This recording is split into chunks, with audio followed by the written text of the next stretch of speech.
After a few months of preparation, the Oviedo High School Robots team competed against 18 teams in the beginning of their annual robotics competition, the season beginning here on Lion Turf.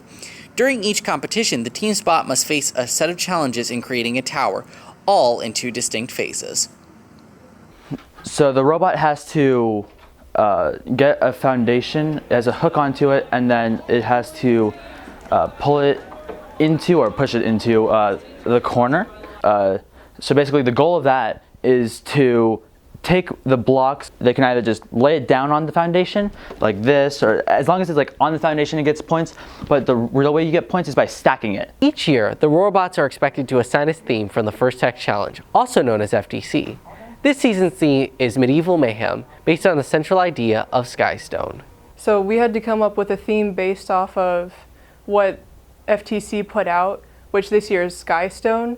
And we learned that Skystone was actually the name of a book about King Arthur. So we decided to base our whole tournament theme around medieval times. So we named it Medieval Mayhem, and we put up castles and wore medieval clothing. But there's more to the competition than just wearing medieval clothing. The competition itself was meant to be symbolic, building a better tomorrow. Well, it's supposed to be like we're building skyscrapers, because it's trying to resemble building a better future. So our goal is to build the highest tower we can, but is also the most stable, so that when we do move the foundation, it won't fall. Despite the victory here, there's much more that the team says needs to be done in the season, both on the engineering side and for the non-engineering mentors. See, our robot can only do some of the autonomous. So like what we can do is we can push the foundation into the corner and then park under the bridge. So we can't sample, we can't get the sky stones, and we can't stack them.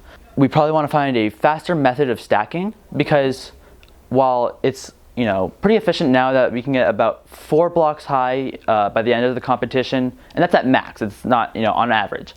That's really low scoring compared to what we've what we want to be, because especially if you're getting up into the up in the competition, you're going to states, nationals, whatever, you're going to have robots that are going to be getting 6 or 7 blocks high, and you have to be able to compete with that. I'd say the biggest challenge is keeping everything organized, because we have so much going on during the season. We have to keep track of what we have done, what we are currently doing, and what we're going to do, so that we can first write it down and keep everyone engaged in what's going on. And though there might still be challenges ahead, the robots are definitely building a better tomorrow, no pun intended. For Roar TV, I'm Edward Grillo.